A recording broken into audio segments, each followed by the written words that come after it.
Okay, I believe we are live. Hello and welcome everyone, and thank you for joining us this lunchtime.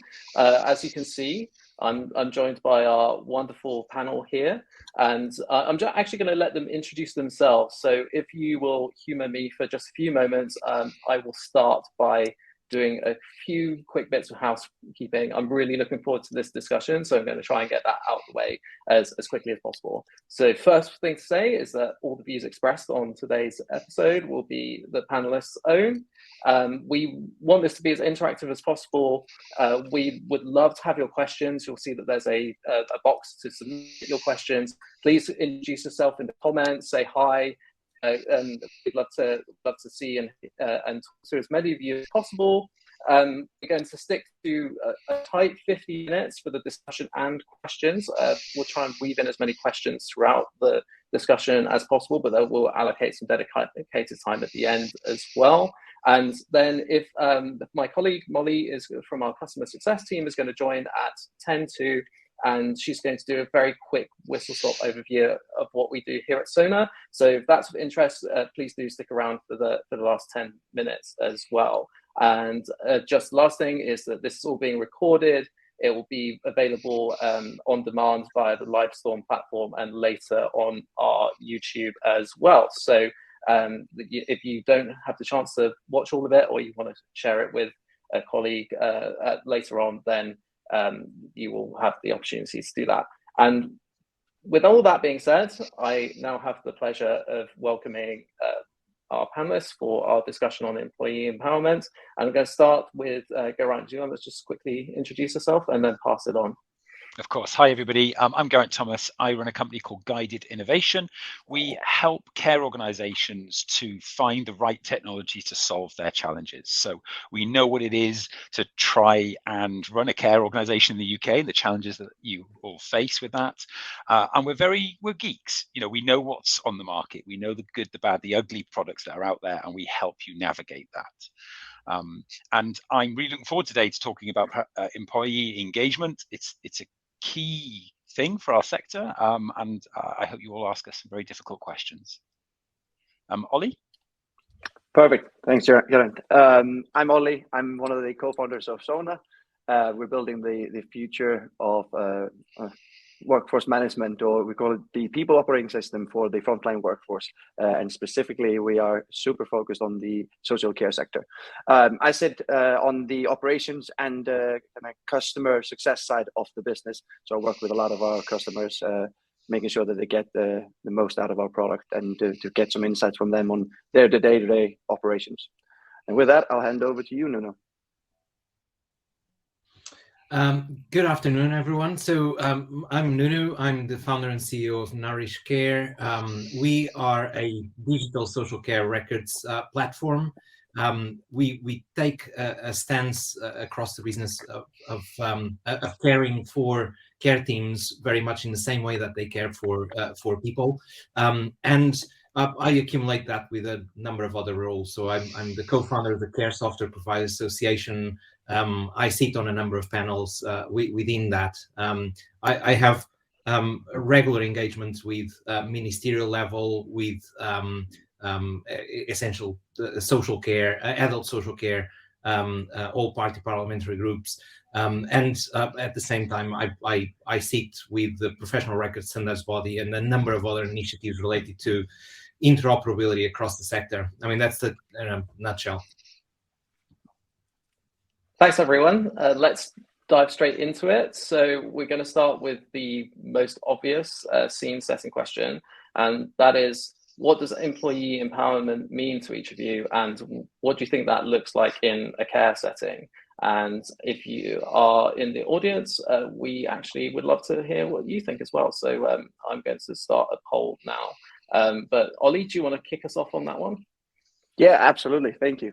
For me, employee empowerment, it means that you start with kind of giving authority, responsibility, and just autonomy to your employees, and for that, like effectively end to end, allowing them to make decisions and take actions that contribute both to your success as an organization, but also and specifically in care to the well-being of your customers.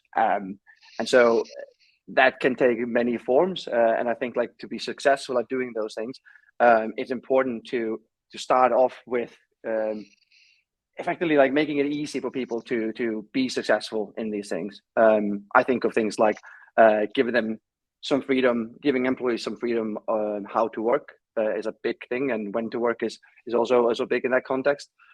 Giving them an opportunity to give feedback to the organization, so the organization can learn from things that are either going really well or could be done better.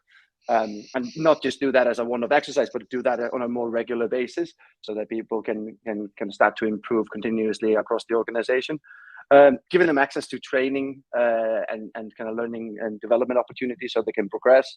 And obviously, and this is probably, I won't go too deep into it because I think I will start to steal some thunder here, but also giving them access to real-time information and allowing them to keep a good record of what they're doing on a day-to-day basis, so that they can empower the rest of the organization to take action as well. So it's not necessarily, in my mind, empowerment isn't technology focused or starts and ends with technology. It's much more of a deeper cultural thing, but technology can certainly support in those endeavors. And we'll talk a little bit more about that later, I suspect.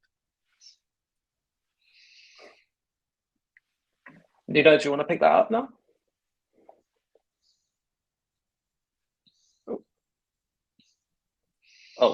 Nuno, I think we need to enable your microphone. Yeah, sorry. Empowerment, particularly empowerment of care workers, is absolutely key to everything we do. The first stance that we took on developing our product, and this must have been 8 years ago now, was actually our product development team spent time within care teams, and we were part of shifts. We would clock in the morning, spend shifts with care workers, and take conclusions from that and go back to the drawing board and redesign, rinse and repeat. Empowerment is so important to us that we actually commissioned studies on our clients, essentially care teams, to try and understand what was the impact that Nourish delivered to each one of the care workers from the point of view of the care worker, in the care worker's voice. What we can see is, and I'm going to repeat a lot of what Oli just said, what we can see is that care workers all of a sudden gain the ability to make decisions, gain autonomy, gain access to information that allows them to be better informed, better armed to make the right decisions on the spot. And when they need to escalate things, they're able to escalate things.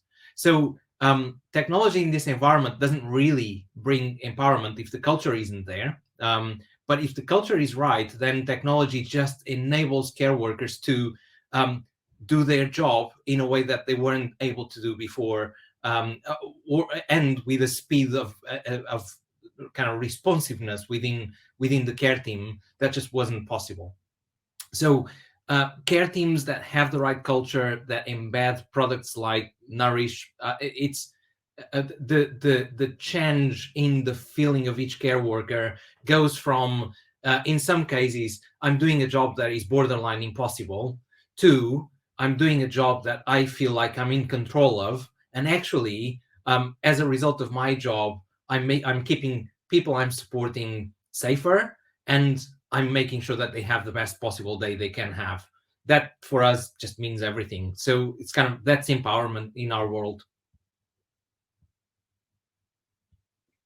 Yeah, I'm enjoying hearing you guys talk like this, because you're absolutely right there. And Oli, you said the word culture, and you're the same. And let me focus in on what I believe as empowerment, and I'm going to try and simplify this as much as I can. It's trust. It's the fact that leaders and managers are able to trust the grassroots staff that are working with vulnerable people every single day. They're the experts. They know what is required every minute of the day for those people they're supporting. And the more we can trust those people, the more empowered they're going to become. But it will be two ways. That individual also needs to be able to trust their manager. They need to be able to trust that they can raise the flag when something's not okay, or just chat about things to get things off their chest. So it's definitely the opposite of a blame culture. It's where there is freedom for people to be able to do what they want to be doing, but also be able to talk to people and have space for that. And let me throw this one out there. When you've asked Eamon how this relates to the social care sector, and let me say this, I don't think the social care sector is particularly good at this. Just to throw it out there, and I'd love everybody's thoughts on this in the chat if you could, but I think as a sector, we're not particularly good at trusting frontline staff and giving them space to come and talk to those that have a good listening ear. But hey, that's why they've got webinars like this. Yeah, I have to say a quick comment on that. Where you have gaps of trust, introducing technology can be super hard, mostly because, I mean, trust is needed from both sides. So if the trust isn't there from leadership, often what happens when you introduce technology in an environment like that is that you end up with a care team that is suspicious of the fact that we're introducing technology to monitor them or to track them. Whereas in reality, I mean, that is definitely not the way most of the good platforms in the market were designed for. They're actually not even very good at doing that. The reality is, it is about the experience of how technology is explained. First and foremost, it's not about the technology. Actually, I mean, good products are here because we're trying to focus on improving the odds that the person drawing on social care has some degree of improvement to having a good day, or you know, having a sense of purpose, and being able to enable the care team to make those things happen for that person. If technology is brought in within a framework of training, of communication, of empowerment, which actually, I mean, I'm obviously keeping around the comments. Yes, empowerment is a combination of all these things. It isn't just about technology. The training, the opening up of the communication is often a big part of starting to close that chasm of trust. It's you bring in the technology, you focus everyone's minds on the fact that, look, we are doing a transformation in the way you keep your records, but it's way more than that. It is about keeping communication open. It is about full transparency. And for registered managers that have a hard time trusting their staff, it more often than not is, it's an overwhelming sensation of, all of a sudden, I don't have to worry about what's actually happening, because I don't have to spend hours of every day going through piles of paper to make sure that everything is tidied up in case CQC comes along. No, I have it all on a screen that I know what's happening, which by a byproduct of that, they can spend a lot more time walking the floors of a care home, nursing home, or actually shadowing people who are delivering care. Now, at that point, if care teams aren't feeling a lot more confident in their ability to trust each other, then there is a significant culture challenge at that stage. But the reality is, I mean, in 90% of the cases where we see a trust issue to begin with, by week 2 of onboarding into Nourish, most of the trust issues are gone, because there is full transparency and there is an initial shock, and it's you know, it's like a bathtub curve where people go from like borderline trusting each other even less, and then it goes up, and then they just end up slotting in a position where collaboration becomes a lot more natural, coordination becomes a lot more natural, and there's nothing hidden because it's full transparency.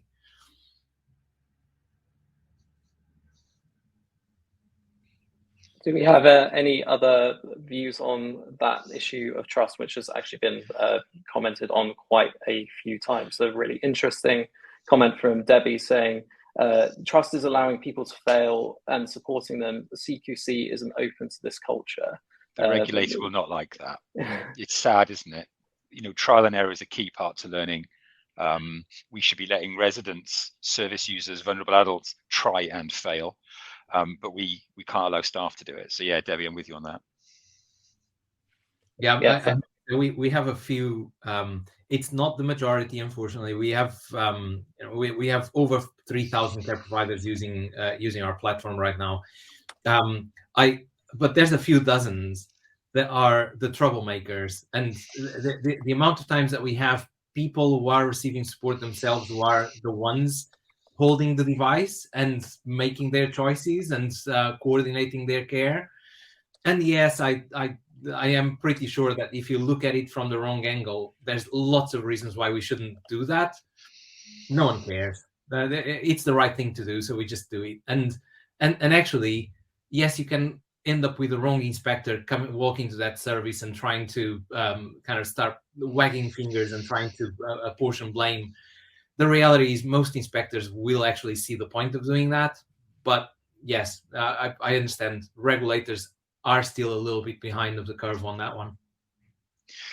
If I can suggest things, so from a technical point of view, I'm going to say two things, and they're very similar but incredibly different.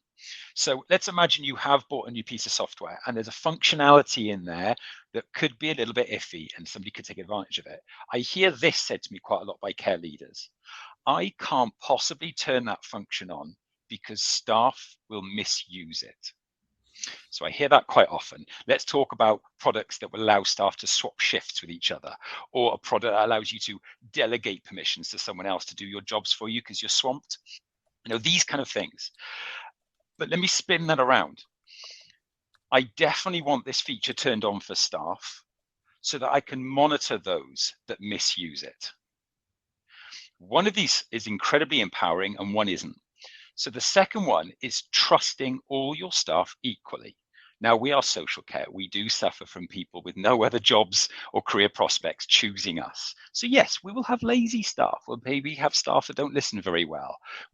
I know those exist. So I'm a big believer that if at all possible, blanket trust across your workforce and use the data and the reporting in these tools to hone in on the small percent that might misuse something. That's empowering. You're empowering the vast majority while policing the few. Whereas the first comment I said, you're blanket distrusting all of your staff. So yeah, I'm a big believer in if we can try and, as a first attempt, trust everyone. And look, this is new. We talked about monitoring and measuring as a negative, but that transparency could be used very positively in the world of policing. And thanks to those in the comments that are agreeing with me. It's lovely. Yeah, thanks for all the comments so far. Please do keep them coming. I feel like we've got now an opportunity to move on. So the next question I had was, how is technology empowering better care in the sector right now? So perhaps Nuno, like, you would like to lead us off on that one.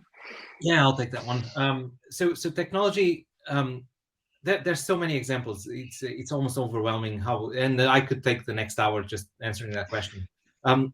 In our case at Nourish, every care worker walks into their shift. They pick a handset from the rack that has just been charging.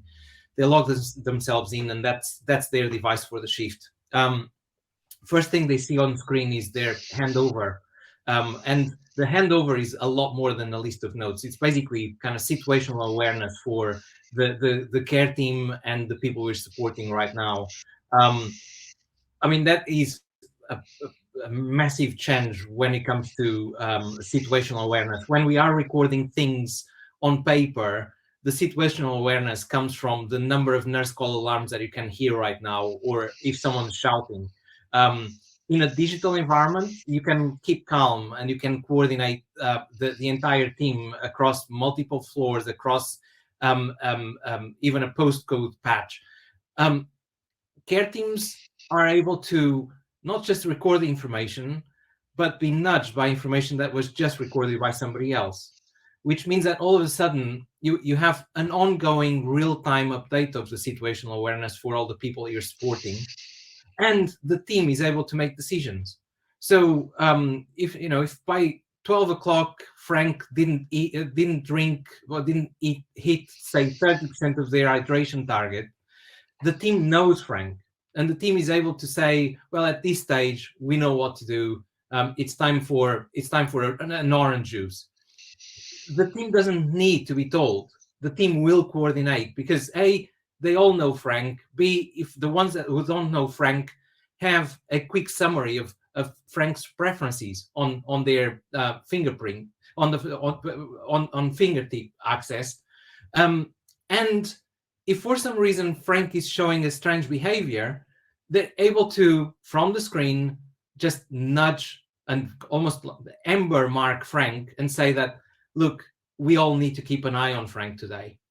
This coordinates the entire team at a level that was just completely impossible to do before. The only way to coordinate teams like this before was verbally, and care teams come together for coffee breaks and handovers, and that's it.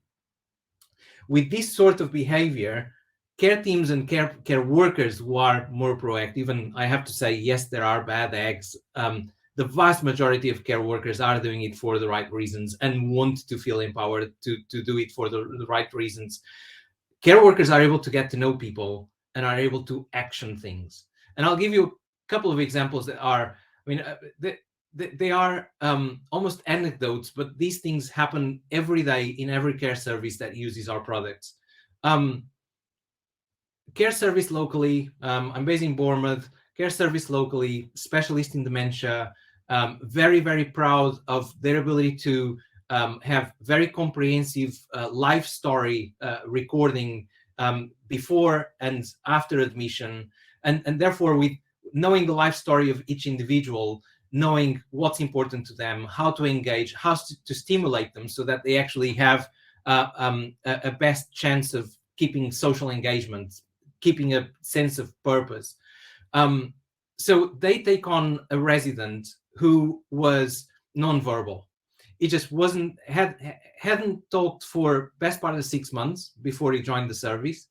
The care team used every possibility to try and understand what got his attention, what changed his gaze.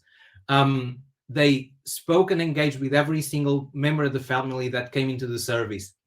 And with each one of those interactions, using Nourish, they're constantly adding to the story that this individual, that they were collecting about this individual. Until 3 weeks later, post-admission, a care worker speaks to a family member that talks about the fact that that person, about 60 years ago, was part of the UK GB Olympic swimming team. And this was the first time that anyone identified that. The care worker took it on his, he took it upon himself to organize a trip to the local swimming pool, which they've done using messaging within our system, flagging the right people, getting permissions from the right people within the care home.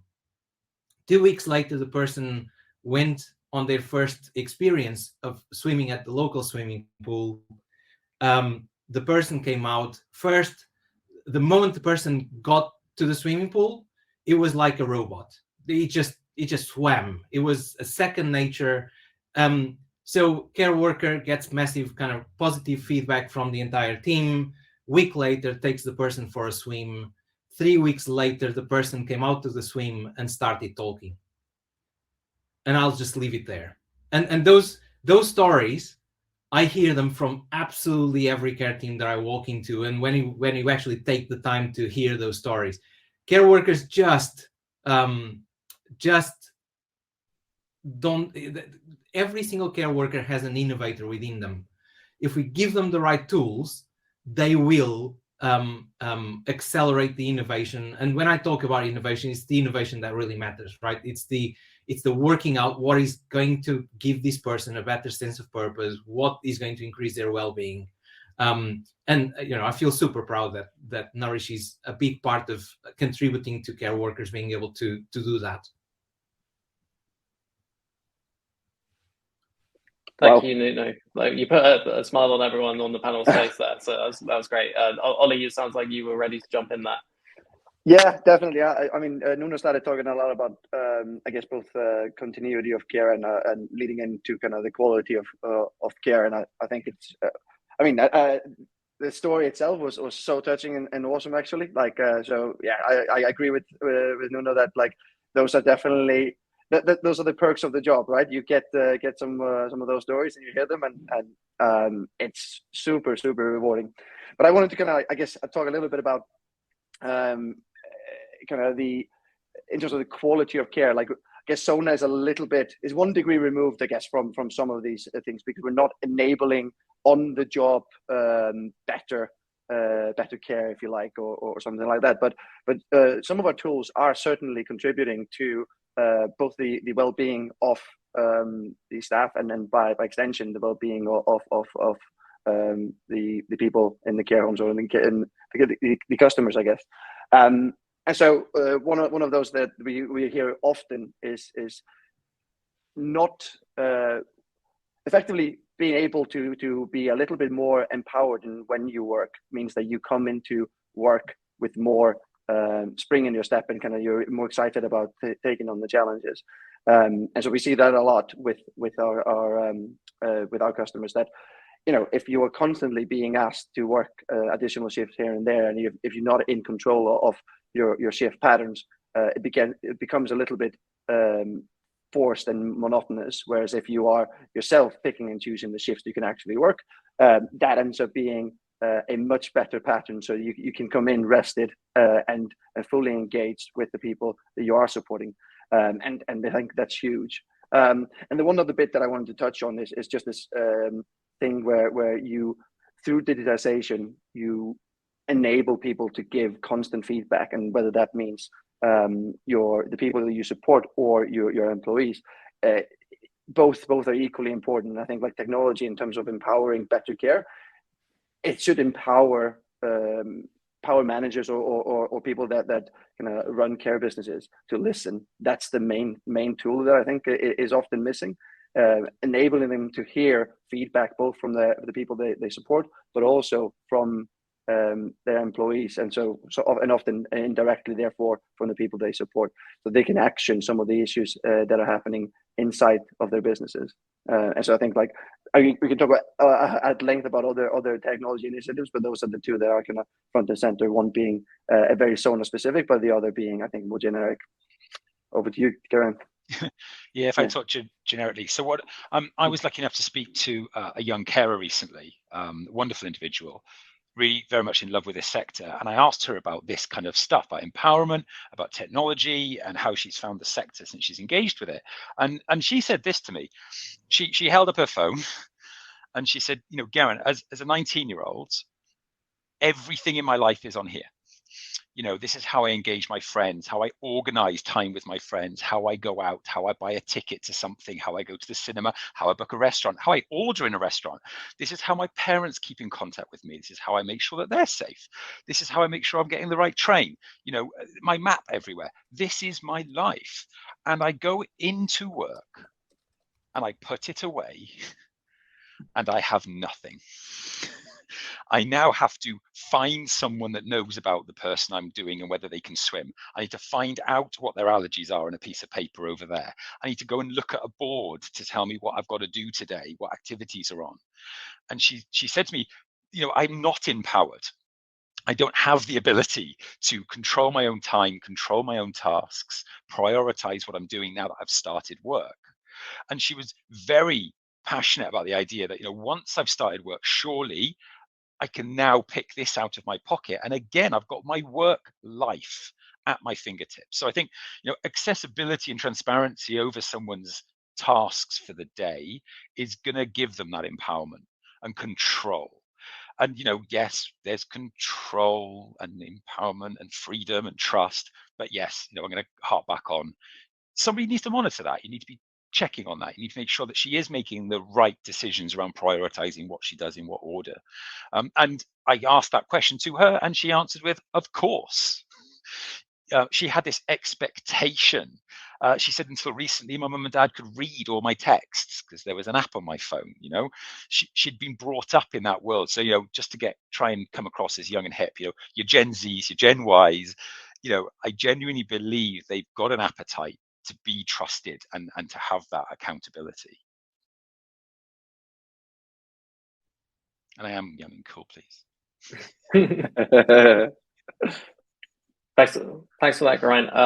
Got a couple of interesting questions, so gonna jump into those. I think we're gonna take two related ones actually, because they're both to do with kind of collaboration and co-production. So Shan has asked, as technology providers, do you liaise with the CQC to discuss the benefits of your technologies or technology generally, and have you been contacted about the new single assessment framework? And Ali has asked how much co-production is part of developing the tech. Are there approaches to tech development or introduction that actively engage with employees, and are they adaptable to the individual needs? So two elements of the same kind of overall thing, which is how do we collaborate more to make sure that the technology does result in that outcome that everyone wants, which is better care for service users. Shall I have a go? By all means. So I mean, really good question around CQC. CQC is doing all sorts of consultations across the sector. Obviously, their focus on gathering feedback is from providers, general public, local authorities, but we are engaged with CQC. So as part of the Care Software Providers Association, we have a regular catch-up with CQC, which happens roughly on a monthly basis. And we have very active discussions around how, I guess, I mean, two things. One is how does their thinking is evolving on the single assessment framework. I think primarily we are all very curious to understand how are they going to start assessing local authorities and localities, right? ICSs in general. And that is, I think, exciting for the sector, because there's going to be some responsibility from CQCs and local authorities for quality of care and care continuity of care. The area where I get really excited is the area whereby data handlers, in our case we are data processors, but we enable 20% or 25% of the sector to use digital. Starting to open the eyes of CQC for what is the art of the possible in a world where inspections aren't always physical. Inspections are probably driven by exception, and actually, if you're a good provider and in terms of the data shows that everything within your care team is progressing well, it may be that you are inspected less often. It may be that actually your inspections on your team are more soft touch, are more light touch, are probably conducted remotely. Whereas if you're a provider that are still sitting on paper, or you're showing to have problems either with staffing levels or with level of incidents or unplanned hospital admissions, that actually CQC may want to visit more often. And rather than visits being completely random, whereas as they meant to be, actually you start having a positive bias towards CQC focusing on where the problems, where providers are struggling to meet outcomes. So that's the view on CQC. I think CQC is increasingly open to talk about technology. When it comes to digital social care records, I think they now have a view that there's a timeline after which it will become pretty obvious that if you're a care provider that still wants to operate on paper, you're actually willingly accepting to work in a higher risk environment. And I think that CQC is on that journey. Actually, I think they are already there. They're already playing with what is the date by which, after that date, we're actually going to say if you want to aspire to have a good rating, you need to be on a digital platform. So I think CQC is moving along at quite some pace now. It's a large organization, that the caveat with CQC is always that they have tens of thousands of inspectors or whatever the number is today, and inspectors move at a different pace. So you're always going to have inspectors that are not aligned with the culture and intent of the organization. But CQC itself, I think, is very much keeping an open arms attitude towards technology that actually leads to improvement in quality of care.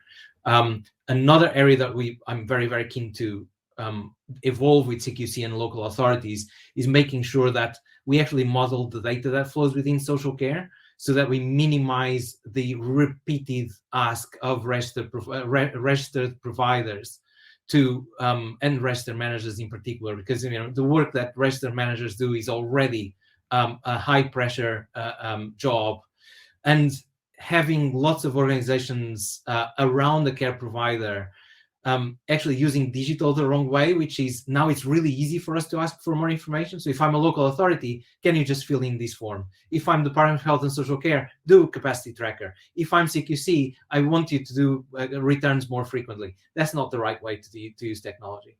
So what we want is to make sure that actually, if this is data that lives within Nourish, all you have to do is to press this button, verify the return, and agree that, yeah, you want to share this with a local authority. You don't have to do the duplicate entries all the time, as is going to be the case if life goes on without us coordinating digital transformation across the entire landscape.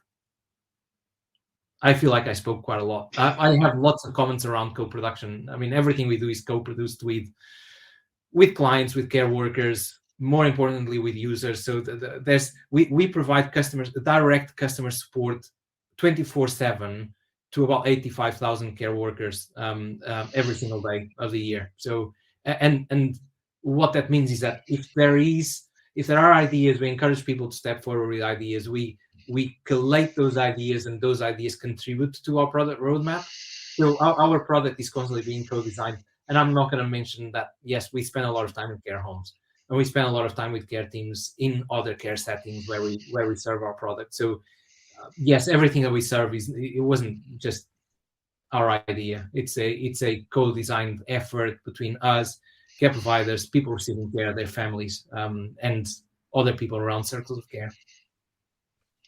So if I can jump in, and Eamon, this is your fault. You said I could speak my mind, so you'll find me a bit of an anarchist in this one here. So yeah, all right, CQC, they're doing the single framework. Who knows if it'll work? Who knows when it'll come out properly? Who knows when their port will be ready? Who knows if the port will be right when it's first time?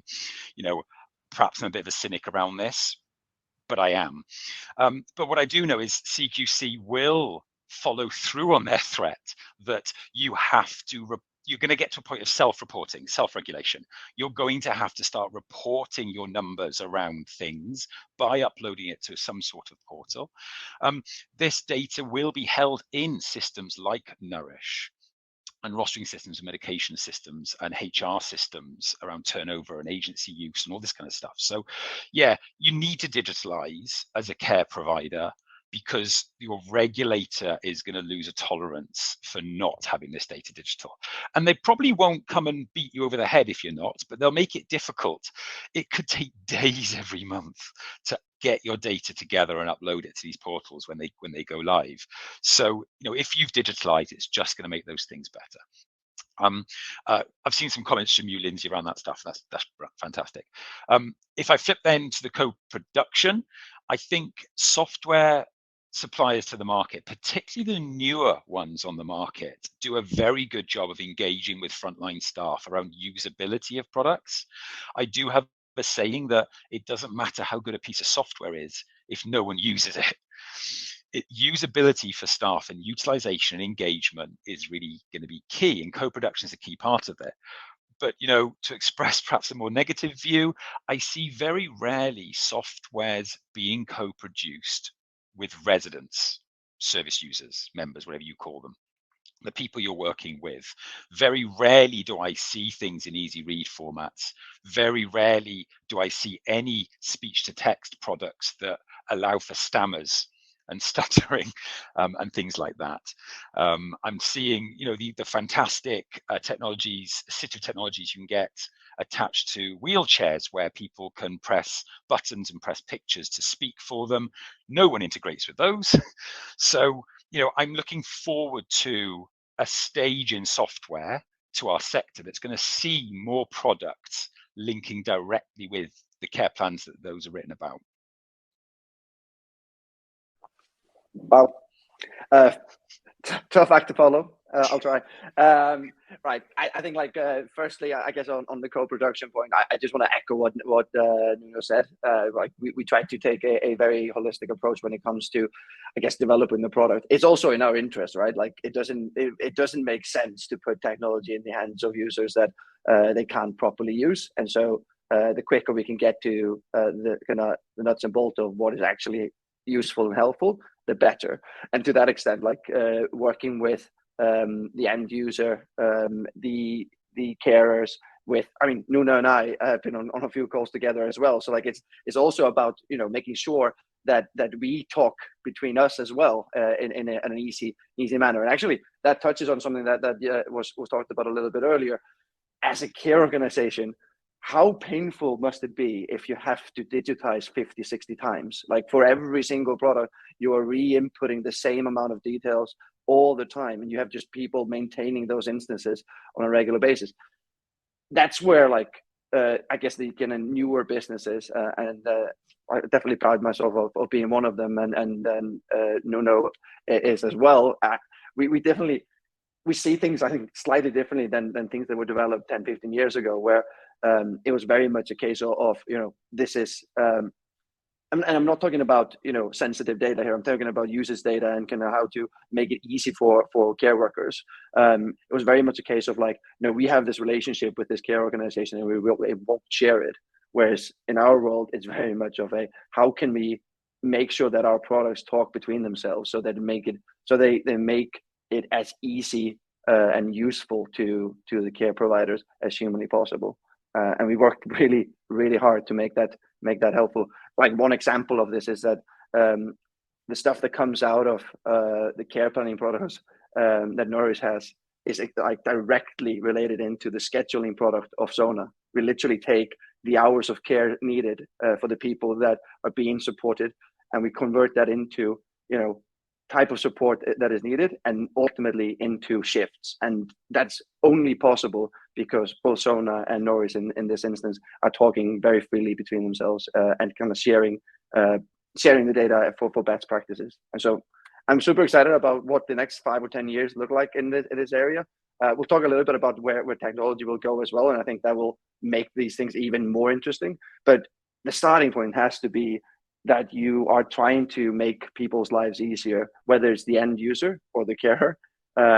You have to start with that frame of mind, because otherwise, also just as a business, you might be successful in the short run, but it's not about creating your moat. It's about actually making a difference and creating value for the industry in that way.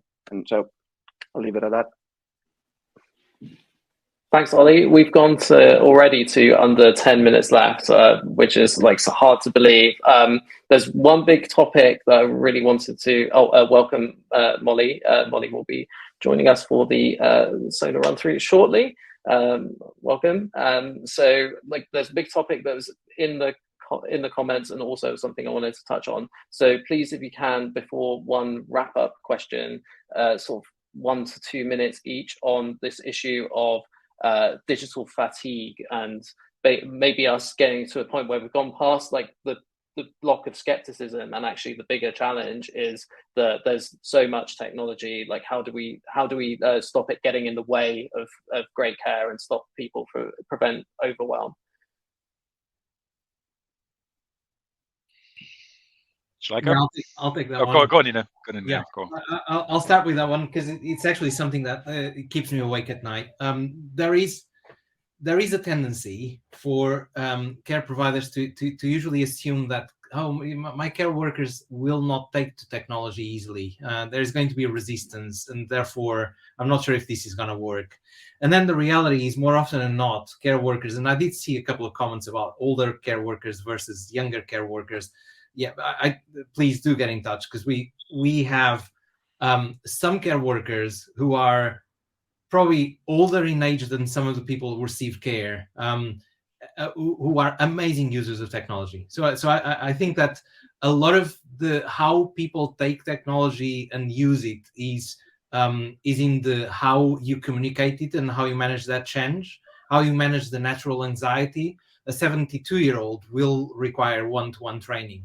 A 72-year-old that uses Facebook every day will probably take it the same way that the 19-year-old, but the 72-year-old who never used a smartphone before will require one-to-one training. And once you remove the anxiety and they feel empowered, going back to the beginning of the session, when they feel empowered, it's amazing what they do. So I don't really see the age divide being so much of an issue. It's more about how do you train, how do you manage that change.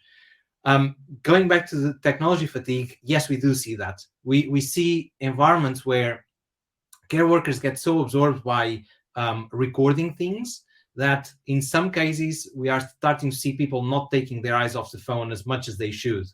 And the reality is that is a symptom of people are still not using technology as an act of almost subconscious. It's still too high in their mental load that I have to record this. Where we need to shape culture, and the vast majority of our care providers, this is what happens. People will keep phones in their pockets. Very rarely do they come out. They are focused on providing care, doing the skin-to-skin, eye-to-eye contact, and provide really good personal care. Once they finish an interaction, they take the phone out, 3 or 4 taps on the screen, and they move on to the next thing. It is a matter of how culturally we accept technology to exist on the floor of a care home or a nursing home. It's technology is there to augment care service, not to guide care service. And that is a nuance. That is a nuance that is really, really important, because time and time again, the risk of us not monitoring that nuance is that, yes, care workers are not looking around as much as we want them to, and I know that they want to do that themselves. So it's a matter of, as technology suppliers, we need to be conscious of that and almost encourage a different behavior that is probably not the default behavior that people will adopt if we just let them run with it. Because if we let them run with it, they will, they'll use the thumbs that they have trained on TikTok on our devices, and that's not what we want. That's really good. So to sum up for myself, let me hugely oversimplify what I'm about to say. When it comes to this fatigue and the use of digital, staff are either going to feel I need to use this or I want to use it. And there's 2 ways of implementing a piece of technology. Either it's often because of head office or leadership need a member of staff to fill this in. And it might be that you've got to fill it in 2 places because 2 different reports need the data. And the staff is having to pick up that piece of technology and use it and complete it because, bosses need you to do it. Ideally, and the fatigue will drop away very quickly if it's the second one. If the technology is implemented in such a way that it's configured and built and designed from the start to help the member of staff, and the member of staff feels like to use this is going to speed something up for me or make it safer or enable the person I'm working alongside of more. The more that the products can be built, configured and trained in the use of in such a way that staff feel this is what I want, this is what's useful, this is helpful, that fatigue will drop away. Sadly, we're a heavy regulated sector. There is always going to be that. You've got to fill it in. It wasn't an accident. No one was hurt. Yeah, but it was a near miss. You got to fill it in. There's always that. But that's my 2 minutes. I'll just finish with, so, please, anybody on this call, do reach out to me. I'm a lovely person to speak to, and I'll talk all day. Amazing. I will keep mine very, very short. I think like you both have spoken my mind really. I think like just to kind of echo what Geraint said about kind of the kind of we want you to have this versus like it's something that helps you. The same applies outside of the workplace. Care planning, EMARs, stuff like that. Like the stuff that you go and you use on the like at work. Those things need to be helpful for you at work. Outside of work, my personal belief is that the interaction should be very, very limited.